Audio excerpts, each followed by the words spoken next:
Good afternoon, and welcome back to Pastor Cullen's Storytime, where we are reading The Lion, the Witch, and the Wardrobe by C.S. Lewis. In our last chapter, chapter 6, we read about how all four of the children had gotten into Narnia, and when they arrived at Mr. Tumnus's house, they found it in disarray. And as we ended, the children were following a red robin into the forest. And there was a question to whether it was a good robin or a bad robin. So we're going to pick up today in chapter 7, A Day with the Beavers, one of my favorite chapters. While the two boys were whispering behind, both girls suddenly cried, "Oh!" and stopped.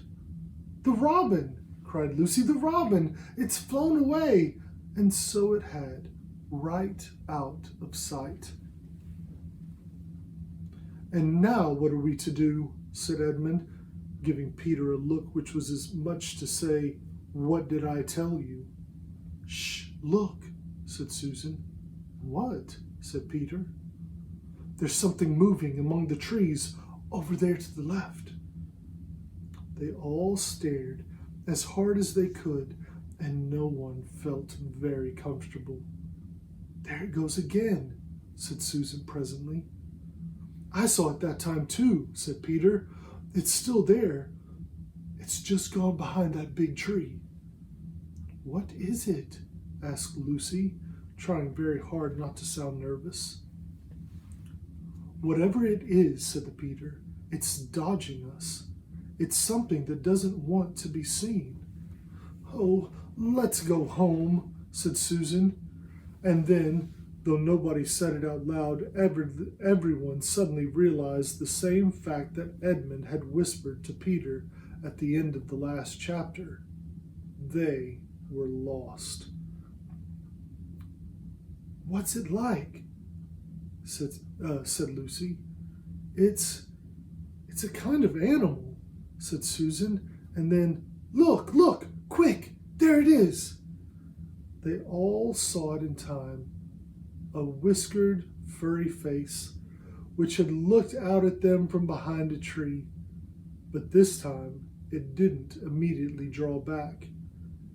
Instead, the animal put its paws right against its mouth, just as the humans put their fingers to their lips when they were signaling for you to be quiet. Then it disappeared again. The children all stood holding their breath. A moment later, the stranger came out from behind the tree, glanced all around as if it were afraid someone was watching, and said, "Hush," made signs to them to join it in the thicket, the thicker bit of wood where it was standing, and then once more disappeared. "I know what it is," said Peter. "It's a beaver. I saw the tail."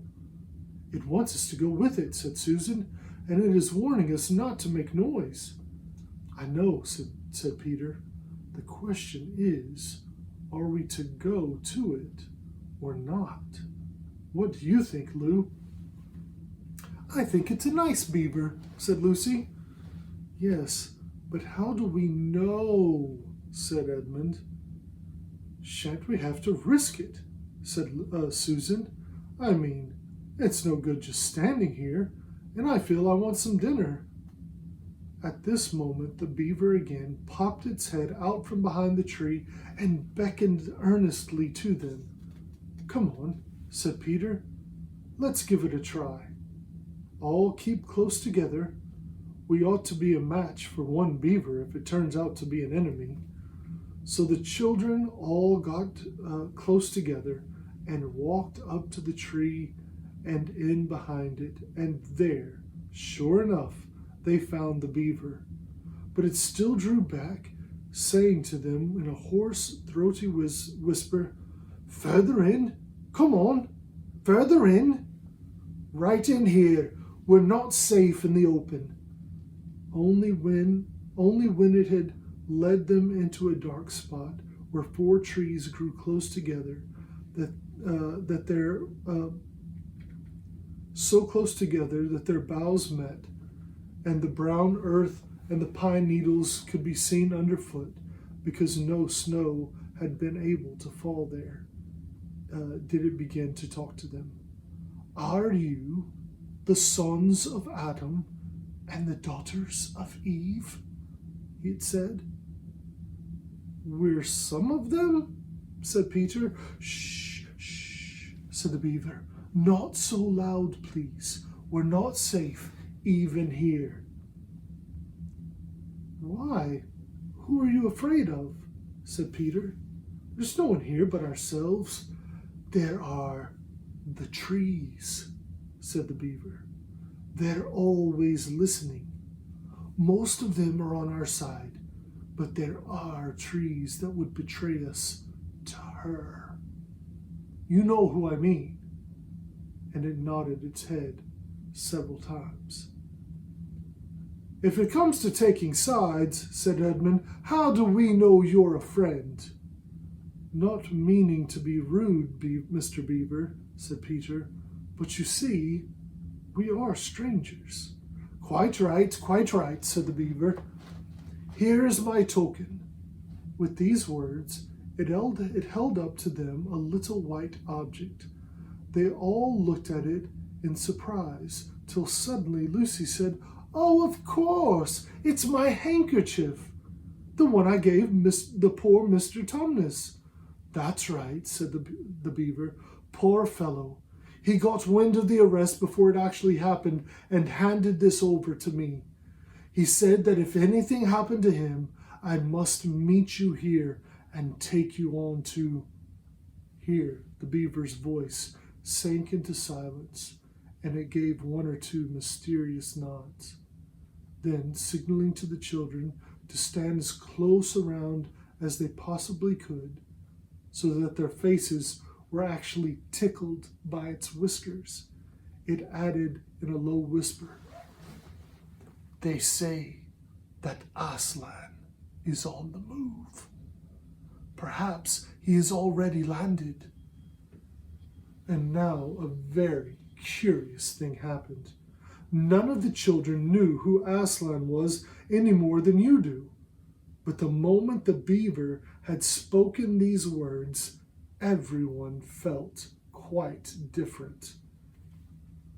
Perhaps it has sometimes happened to you in a dream that someone says something which you don't understand, but in the dream it feels as if it had some enormous meaning, either a terrifying one which turns the whole dream into a nightmare, or else a lovely meaning, too lovely to put into words, which makes the dream so beautiful that you remember it all your life and are always wishing you could get into that dream again. It was like that now. At the name of Aslan, each one of the children felt something jump in its inside. Edmund felt a sensation of mysterious horror. Peter suddenly felt brave and adventurous. Susan felt as if some delicious smell or some delightful strain of music had just floated by her. And Lucy got the feeling you have when you wake up in the morning and realize that it's the beginning of a holiday or the beginning of summer. And what about Mr. Tumnus? Said Lucy. Where is he? Shh, said the beaver. Not here. I must bring you where we can have a real talk and also dinner. No one except Edmund felt any difficulty about trusting the beaver now, and everyone, including Edmund, was very glad to hear the word dinner. They therefore all hurried along behind their new friend, who led them at a surprisingly quick pace, and always in the thickest parts of the forest for over an hour. Everyone was feeling very tired and very hungry when suddenly the trees began to get thinner in front of them and the ground to fall steeply downhill. A moment later, they came out under the open sky. The sun was still shining, and they found themselves looking down on a fine sight. They were standing on the edge of a steep, narrow valley at the bottom of which ran, at least it would have been running if it had not been frozen, a fairly large river. Just below them, a dam had been built across the river, and when they saw it, everyone suddenly remembered that, of course, beavers are always making dams, and felt quite sure that Mr. Beaver had made this one.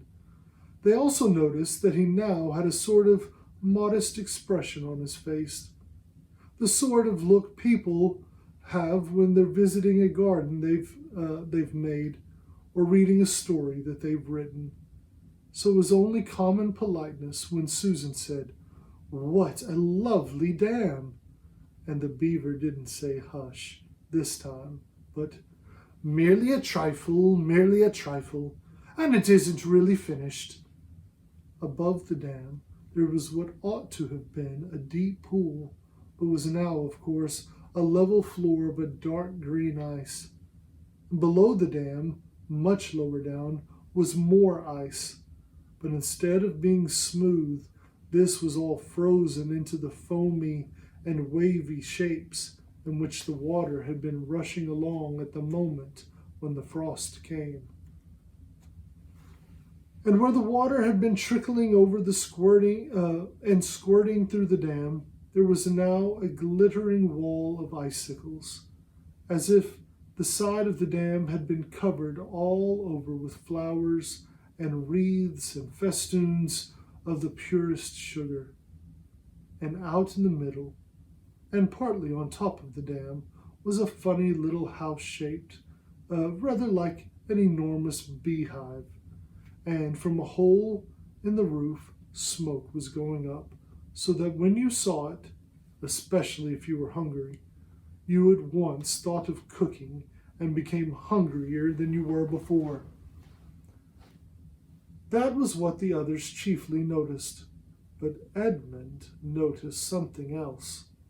A little lower down the river, there was another small river, which came down another small valley and joined it.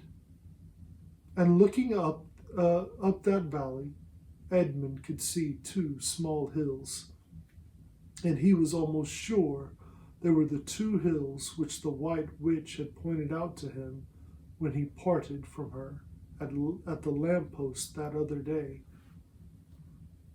And then, between them, he thought must be her palace, only a mile off or less. And he thought about Turkish delight and about being a king. And I wonder how Peter would like that, he asked himself, and horrible ideas came into his head. "Here we are," said Mr. Beaver, "and it looks as if Mrs. Beaver is expecting us. I'll lead the way, but be careful and don't slip."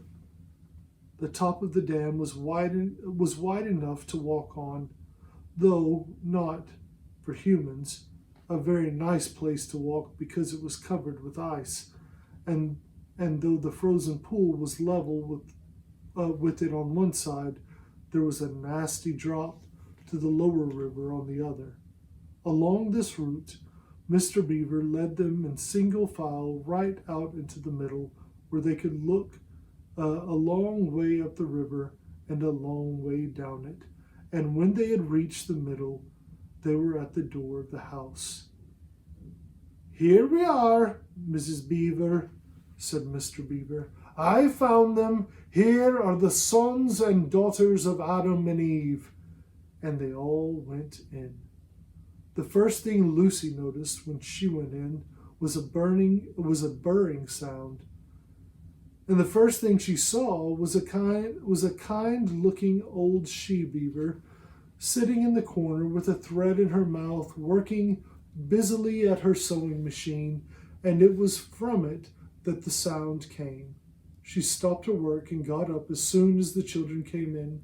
"So you've come at last," she said, holding out both her wrinkled paws. "At last! To think that ever I should live to see the day The potatoes are on boiling, the kettle is singing, and I dare say, Mr. Beaver, you shall get us some fish." "That I will," said Mr. Beaver, and he went out of the house. Peter went with him, and across the ice of the deep pool to where he had a little hole in the ice which he kept open every day with his hatchet. They took a pail with them. Mr. Beaver sat down quietly at the edge of the hole. He didn't seem to mind being so chilly.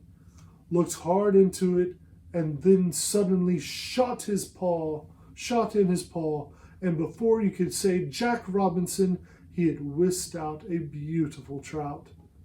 Then he did it again. He did it all over again until they had a fine catch of fish. Meanwhile, the girls were helping Mrs. Beaver to fill the kettle and lay the table out and cut the bread and put the plates in the oven to heat and draw a huge jug of beer for Mr. Beaver from a barrel which stood in the corner of the house, and to put on a frying pan and get it dripping hot. Lucy thought the Beavers had a very snug little home, though it was not at all like Mr. Tumnus's cave. There were no books or pictures, and instead of beds there were bunks, like on board a ship, built into the wall. And there were hams and strings of onions hanging on the roof. And again, against the walls were gumboots and oilskins and hatchets and pairs of shears and spades and trowels and things for carrying mortar in, and fishing rods and fishing nets and sacks. And the cloth on the table, though very clean, was very rough.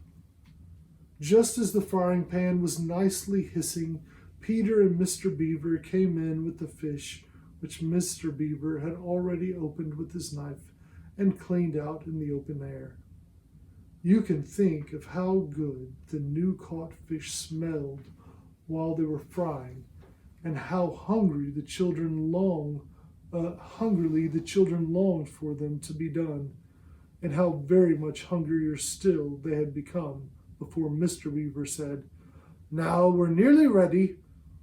Susan drained the potatoes and put them all back in the empty pot to dry on the outside of the little range, while Lucy was helping Mrs. Beaver to dish up the trout, so that in a very few minutes everyone was drawing up their stools.